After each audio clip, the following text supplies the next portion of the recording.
Les cuento que tenemos hoy día nuestro segundo capítulo de Bloque de Cine junto a Roberto Rivas Betanzo. Él es periodista y todos los días viernes estará acá en la radio compartiendo estrenos, películas que están cumpliendo igual algún aniversario, cosas interesantes del mundo cinéfilo, porque tú eres un cinéfilo, ¿cierto, Roberto? Bienvenido de regreso a casa. Hola Natalia, ¿cómo estás? Un saludo a todos nuestros auditores. Sí, me gusta harto el cine, así que... Pero esta semana... Puedes hablar con propiedad de cine, claro. No sé si tanto, pero esta semana es una semana muy especial, así que... Una semana esperada, ¿cierto? Sí, esperada, sí. Es probablemente una de las semanas más esperadas en el año por los cinéfilos, porque era la semana del estreno de Joker, Folie à Deux, una película sumamente esperada tanto por los críticos como por los fans de la saga, y creo que hay mucho que conversar respecto a esta película, así que va a ser corto el tiempo. Oye, y aparte de ese estreno, ¿de qué más vamos a conversar hoy día? Hoy día me estoy dando un gustito personal porque... Durante la semana recibimos la excelente noticia de que el que para algunos es el mejor actor masculino de todos los tiempos, Daniel Day-Lewis, sale de su retiro después de 7 años tras haber grabado El Hilo Fantasma y vuelve a la pantalla grande. Así que yo por lo menos estoy muy feliz. ¿Buena sorpresa esa? Sí, es una sorpresa porque Daniel Day-Lewis, convengamos que es un actor que desde el año 98 en adelante grabó solamente 5 películas. Entonces es un actor muy poco prolífico, muy selectivo con lo que graba y a la vez también... Y mayor, ya bien mayor. Sí, es bastante mayor, sí, tiene 67 años si no me equivoco, y además es muy autoexigente. Él tiene un estilo que se llama ser actor de método, que hace que se involucre en su personaje y que viva todo el tiempo de la grabación de la película, lo viva como el personaje. Por lo tanto, es sumamente desgastante. Más allá de los periodos de grabación. Más allá de los periodos de grabación. Yeah. Solo por darte un ejemplo, cuando grabó Pandilla de Nueva York, película que estaba ambientada en el siglo XIX, se enfermó y él no quiso tomar antibióticos, porque dijo que en esa época la gente no tomaba antibióticos. Por lo tanto, él se involucra en el personaje a tal punto que decide vivir tal como es. Oye, y ese personaje era malo, y era despiadado, y era desagradable, y él se comportaba así con todo el equipo para no salirse del personaje. Esa es la comprensión de cómo llevar adelante... ¿Cómo vive el ser actor? Exactamente. Y obviamente ese estilo es muy desgastante, entonces llega a un cierto punto en el que él dice suficiente. Oye, qué interesante entonces lo que vamos a comentar hoy día junto a Roberto Rivas acá en este bloque de cine. Partamos por lo que ocurrió ayer, ¿cierto? Sí. Ayer se estrenó en las salas nacionales Joker, Folie à Deux, película del director Todd Phillips, que es la secuela obviamente de la primera Joker. Hay que decir que la primera Joker del 2019 siempre estuvo pensada como una película unitaria.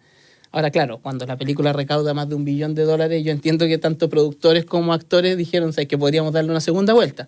En ese sentido, Joaquin Phoenix se había abierto a la posibilidad en algún momento de grabar una segunda parte, porque sentía que el personaje todavía tenía mucho hilo para dar. Sí, exactamente.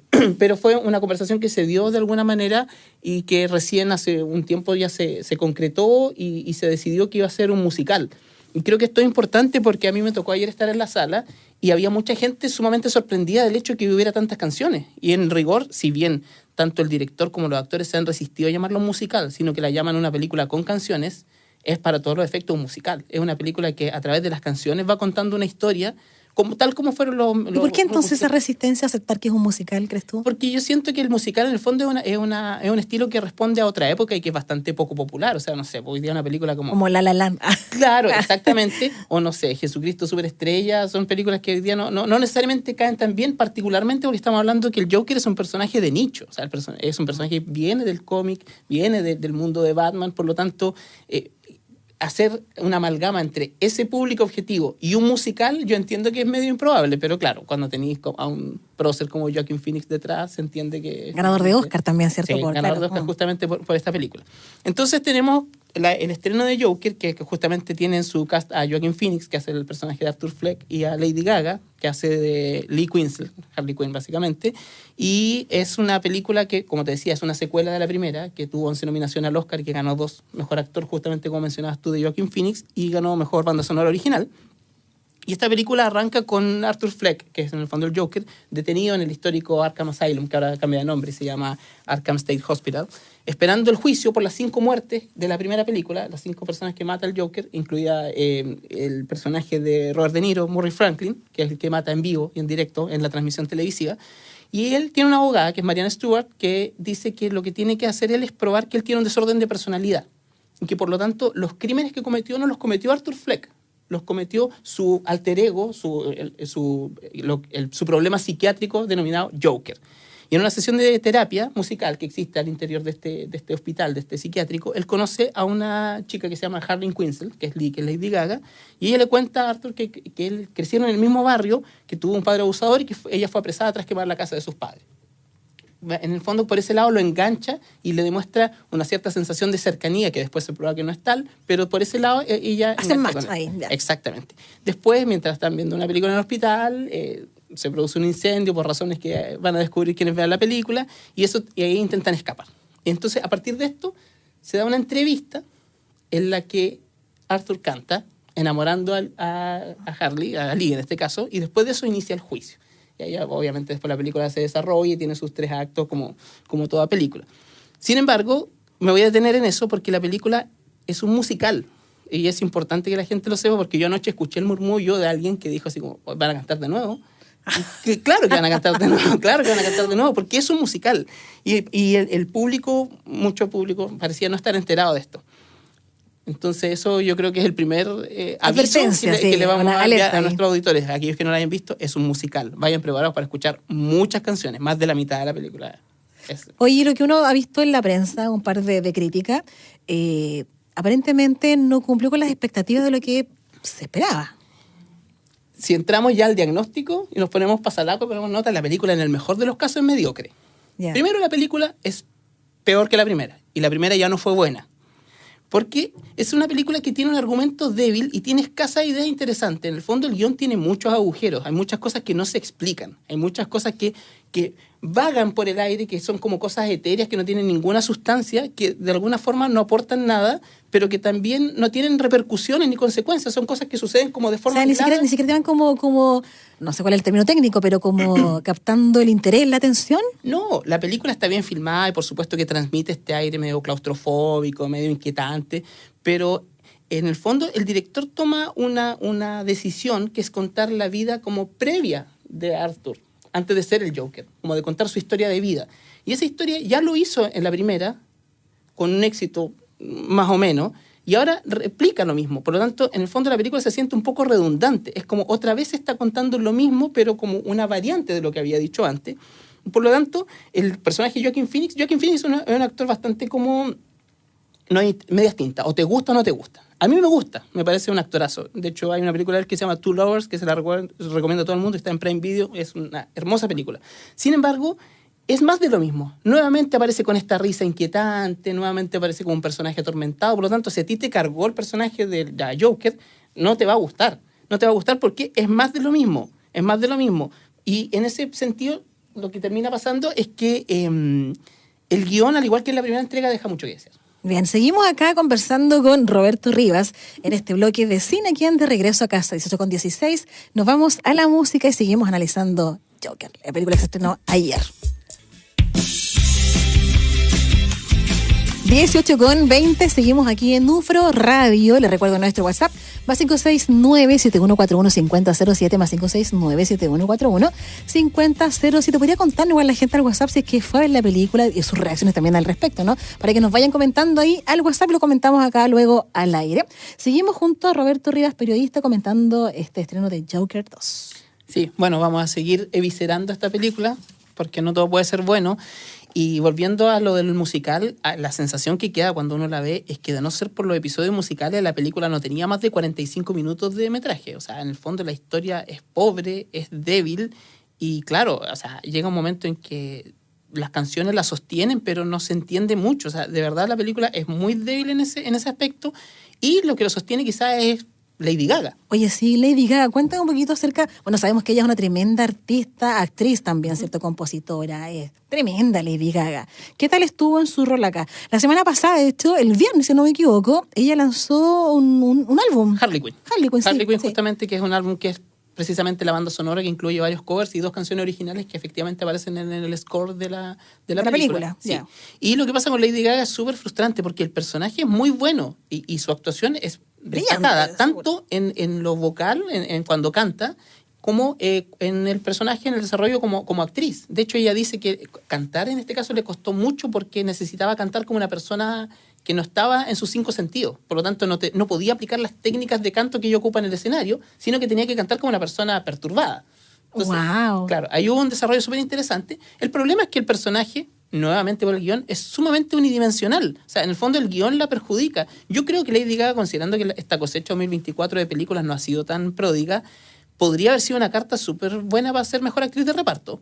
Pero lamentablemente el desarrollo de la película no le permite desarrollarse un poco más. En el fondo ella se muestra como una suerte de fan del Joker y no mucho más. Entonces, con una película que le hubiese dado un poquito más de espacio para que el personaje respirara y se desarrollara, creo que podría haberse alcanzado mucho más. Entonces, porque siguiendo con lo que conversamos... Pero es de lo mejor, sí, las cosas de ella. Sí, es de lo mejor. Definitivamente es de lo mejor, tanto, como te decía, en la parte de las canciones como en la parte de la actuación. Y en ese sentido, la película en el tercer acto es como cuando repunta un poco, porque en el fondo el tercer acto es mucho más caótico, es mucho más violento y responde mucho más a la historia del personaje, a la historia del Joker. Todo lo otro que es más como introspectivo, medio claustrofóbico, no tiene mucho sentido, y yo creo que en ese tenor, para los fans del cómic, para los fans de la historia, va a ser aún más decepcionante porque hay guiños. Hay guiños al Joker de Heath Ledger, hay guiños a, bueno, está Harvey Dent, qué sé yo, pero son insuficientes, derechamente rebuscados, otros que no tienen sentido, otros que no tienen ningún correlato con la historia del cómic. Por lo tanto, yo entiendo que las críticas, como lo conversamos delante, entonces. sí, y las críticas, como lo comentábamos delante, van a seguir siendo más duras en la medida que más gente la va viendo. Y también por eso, lo que hablábamos recién fuera del aire, la invitación que les hago yo a todos es a que la vayan a ver luego. Porque me da la sensación que hay demasiados spoilers ya dando vueltas en las redes sociales, más encima como a la gente no le gusta, tiende a explicar por qué no le gusta, y el final de la película es inesperado y es incongruente con la historia del cómic, por lo tanto, ese espacio va a generar que se cuente mucho el final en redes sociales. Oye, esta película seguro que va a estar harto tiempo en cartelera, ¿cierto? Sí. Sí, yo doy por sentado que esta película va a estar por lo menos unas 3-4 semanas, porque probablemente va a ser una de las películas más vistas del año, porque Era de las más esperadas. Para bien o para mal, es una de las películas más esperadas. Y claro, respecto al tema de las nominaciones, que es algo que lo que ya vamos a tener que empezar a hablar, porque ya estamos en octubre. ¿Cuándo comienza como la preselección de las películas ahí? En general yo creo que ya en noviembre ya uno tiene cierta claridad, pero claro, las nominaciones son en enero, o sea, en el fondo, y ahí, si es que el tiempo nos lo permite, vamos a estar comentando todas las nominadas a Mejor Película. Sí, y esa parte va a ser la más entretenida del año, yo creo. Sí, es que es muy Pero yo creo que respecto al tema de los premios, puede meter quizás alguna nómina. ¿Selección en qué categorías crees tú? Yo creo que podría ser, por ejemplo, en vestuario, quizás sonido, pero en sonido está medio difícil porque no tiene canciones originales. Entonces yo creo que puede ser vestuario, pero si no, yo no veo a Joaquin Phoenix nominado de nuevo como mejor actor. Eso no creo que suceda, porque muy pocos actores han sido nominados 2 veces por el mismo personaje. Uno de ellos, Michael Corleone. Para que caché el nivel de personaje que estamos hablando. No lo veo. A Lady Gaga la perjudica el poco desarrollo de su personaje, y el resto yo creo que va a estar condenado a la irrelevancia. Oye, Roberto, pero es una película que hay que ir a ver al cine, ¿crees tú? Te pregunto porque de repente películas como, no sé, Romper el Círculo, ponte tú. Yo las fui a ver al cine. ¿Ya? Me compré mi kit para el cine, ¿cachai? Y todo. Y no, pues siento que la crítica fue muy benevolente con la película. Sí. Entonces, yo creo que la hubiese visto en mi casa un domingo. Absolutamente. Yo creo que si eres cinéfilo y te gusta estar como en la conversación semanal del cine, sí, es como una obligación. Pero en el fondo una película que por su calidad y por lo que entrega, podéis esperarla perfectamente para verla en streaming. Sí, claro, con el añadido que te podéis comer el spoiler en alguna red social, pero sí, insisto, si la película no te quita el sueño, si no eres un fan de Batman, si no eres una persona que se sepa la historia completa, no sé si... No tiene mucho sentido. Le aprovecho a mandar un saludo a las salas de cine locales con la promoción que le estoy haciendo a la gente de que no vaya a ver la película, pero sí, vayan. Oye, pero estaba llena la sala. Sí, estaba llena. Tú que vas al cine siempre, Roberto, igual. Sí. ¿Cómo has visto ahí la gente está volviendo más al cine? ¿Hay una fluctuación? ¿Cuál es cuando las películas son así de populares, yo, por ejemplo, la semana pasada fui a ver la película surcoreana que comentamos, y estaba solo. Absolutamente solo. Es rico, sí. O sea, sí. Es rico en una película solo. Sí.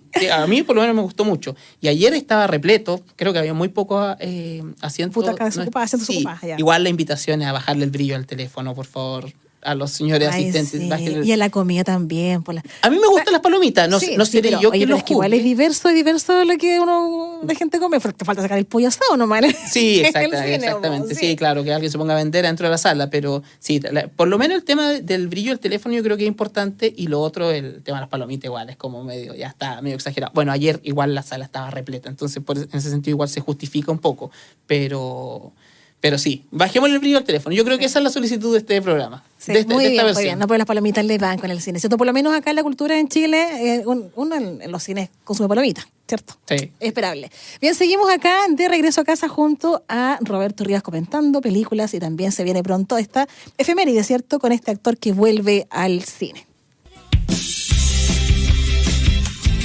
Seguimos acompañándoles acá en UFRO Radio con De Regreso a Casa 18:33. Oye, que ha estado entretenido hoy día la conversación con Roberto. Eres muy entretenido tú, además, para contar estas historias de películas y sus análisis y sus diagnósticos y todo. Y hay una noticia que tú dijiste que era un gustito personal que tiene que ver con el retorno, ¿cierto?, de Daniel Day-Lewis. Day-Lewis, exactamente. Sí. Daniel Day-Lewis, como dije al principio, el mejor actor masculino de todos los tiempos, según yo y un par de personas La encuesta más. que hiciste aquí en UFRO Radio. Exactamente. Anunció esta semana que después de su retiro del 2017, tras grabar El Hilo Fantasma con Paul Thomas Anderson, decide volver. Ahora, decide volver a una película que se va a llamar Anémona, pero que dirigida por su hijo, por Ronald Day-Lewis. Por lo tanto, uno puede entender que él decide salir de su retiro por alguna razón más bien familiar. Emotiva. Claro. Y según se comenta, esta película va a tratar justamente de la relación y de los vínculos entre padres e hijos. Por lo tanto, yo también entiendo que puede ser una suerte de ejercicio nostálgico familiar, que en el fondo es el que hace que Daniel Day-Lewis decida, después de haber recibido 744 ofertas de volver al cine y haberlas rechazado todas, decida volver ahora, porque claro, va a grabar con el hijo. Oye, ¿y por qué este rechazo a las propuestas? ¿Con qué tiene que ver eso? Según él, tiene que ver con que el proceso de actuación para él resulta muy desgastante. Y él dice, lo ha dicho en diversas entrevistas, que es muy desgastante tanto para él como para su familia. De hecho, él siempre, cada vez que gana un premio, que le pasaba bastante a menudo, le daba las gracias a su esposa porque decía que ella había tenido que lidiar con muchas personas muy especiales, que eran él mismo en cada uno de sus personajes. Y que en el fondo la manera de él de retribuir ese amor era precisamente dándose mucho tiempo entre una película y otra, porque uno, necesitaba descansar de haber vivido otra vida durante un tiempo, y dos, porque también necesitaba reconectarse con su esposa. En ese sentido, Daniel Day-Lewis tiene muchas anécdotas muy interesantes, como por ejemplo, después de grabar el último de los Mohicanos, a principios de los 90, decide retirarse 2-3 años, y se va a hacer... ¿Está como basado en el libro El último de los Mohicanos? Sí, ¿sí? Exactamente. Wow, y decide dedicarse a aprender a hacer zapatos en Florencia, Italia. Y se va a vivir 2 años como un ser absolutamente anónimo a hacer zapatos, pero hacerlos a la manera antigua. O sea, no en una industria, sino que hacerlos a mano. Yeah. Decide dedicarse a eso. Después, en otra época, se interesó por las motos y él seguía el circuito de MotoGP, iba a ver las carreras, qué sé yo, y estaba absolutamente desconectado. Por ejemplo, en The Boxer del año 96-97, aprendió a boxear, pero en serio. Aprendió a boxear en serio, se dedicó a eso. En Mi Pie Izquierdo, que es la primera película con la que gana el Oscar el año 87, que habla de una persona que tiene una parálisis cerebral y que solamente tiene control de su pie izquierdo, él aprendió a hacer todo con el pie izquierdo. De hecho, esa película, que es maravillosa, es hermosísima, una película que le recomiendo a todo el mundo verla, arranca con una escena en que él toma un disco, un vinilo, con los dedos de los pies y lo pone y lo hace sonar. Y eso lo hizo él. Y por supuesto que no iba a aceptar jamás que hubiera algún tipo de intervención, claro, ni nada parecido, porque él, es la manera en la que él concibe el cine. Entonces, en ese sentido, es un actor que, claro, y por eso tiene los resultados que tiene, y por eso también grabó con Martin Scorsese, grabó con Steven Spielberg, grabó con Paul Thomas Anderson, grabado básicamente con todos los directores que ha querido. Es el tipo de actor que se puede permitir elegir con quién grabar y con quién no. Exactamente. Y por eso ha tenido la carrera tan poco prolífica que ha tenido, porque es muy selectivo a la hora de elegir sus personajes. Oye, y esa forma de concebir el cine donde se apropia y como que se transforma en el personaje, ¿es una cosa que es común en los actores o no? ¿O con qué tiene que ver eso con él? No es el único que lo hace. Hay un método que se llama Stanislavski, que en el fondo es un método de actuación. Hay otros actores que también lo hacen en menor medida. Tom Hardy lo hace, Joaquin Phoenix también lo hace, y algunos actores más clásicos también, por ejemplo Robert De Niro, cuando hizo no sé, Taxi Driver, también tuvo mucho de eso, pero el personaje de Travis tenía mucho de eso. Pero claro, sí es bastante desgastante, pero es una alternativa que muchas veces también ha entregado. Muchas de las mejores actuaciones que hemos visto en el cine han sido de actores de método. O sea, en el fondo, yo se los agradezco enormemente que ellos se den el trabajo de involucrarse de esa manera en los personajes, porque, claro, te dejan películas sumamente extraordinarias. Por ejemplo, en el caso de Daniel Day-Lewis, ya que estamos hablando de él, hace Mi Pie Izquierdo, donde él es una persona que tiene parálisis cerebral. Un par de años después hace La insoportable levedad del ser, basado en el libro de Milan Kundera, Después hace En el nombre del padre, donde habla de un atentado de Lira en Irlanda y que él va preso injustamente por algo que no cometió, y él también se involucra en esto. Después hace, por ejemplo, Pandillas de Nueva York, que era la película que mencionábamos recién, con DiCaprio, bajo la dirección de Martin Scorsese, y después hace Lincoln, bajo la dirección de Steven Spielberg, donde crea un personaje que no existe, y ese es como lo extraordinario de actores como Daniel Day-Lewis, que él dice que pasó muchos meses inventando la voz de Abraham Lincoln. ¿Y cómo inventas una voz? Porque nadie lo escuchó a Lincoln. Simplemente es como un proceso creativo en el que él dice, viendo lo que decía, viendo sus fotos, me imagino que la voz de Abraham Lincoln debe ser esta. Entonces, cuando tú llegas a un nivel de detalle, de abstracción y como de amor por lo que estás haciendo, a tal punto que dices, ¿sabéis que tengo que crearle una voz? Tengo que inventar algo de la nada. En el fondo es como la satisfacción de un trabajo bien hecho. Y eso para el espectador es maravilloso. Por supuesto, se agradece. Se agradece. Oye, esta película, cuéntanos, ¿cuándo parte ya con su rodaje? ¿Qué se sabe de...? Se sabe muy poco porque justamente Daniel Day-Lewis es una persona muy recluida, muy privada, muy pocas entrevistas. Hermética, o sea, su última aparición había sido a principios de año y era en la entrega de un reconocimiento. Su comunicado fue muy sencillo. Su agente dijo, Daniel Day-Lewis anuncia que se retira de la actuación y listo. No dio explicaciones de por qué, ni cuándo, ni cómo. Solamente los amigos más cercanos decían, creemos que está cansado. Paul Thomas Anderson, el director, dijo, yo creo que va a volver, voy a hacer todos los intentos posibles para que vuelva. Pero no se sabe mucho de él porque él justamente valora mucho la vida privada. O sea, él vive en sectores muy alejados, no es que viva en Nueva York ni nada parecido, él vive en Inglaterra, pasa tiempo en Irlanda, se dedica a su familia y no comunica nada. Por lo tanto, ahora justamente nosotros nos enteramos de su vuelta a través de un comunicado de prensa que dice lo justo y preciso. Va a actuar una película que se llama Anemone, que es de Ronan Day-Lewis, que es su hijo mayor. Pronto tendrán novedades. Oye, ¿qué tal el estilo del hijo? No lo sabemos, porque es su debut. Ya, perfecto. No lo sabemos todavía. Ahora, claro, siempre va a estar la crítica de, como se dice ahora, el Nepo Baby. O sea, en el fondo, claro, es fácil debutar con toda esta parafernalia cuando eres el hijo de Daniel Day-Lewis. No sé si grabara mi ópera prima, si tendría este mismo nivel de difusión. Supongo que no.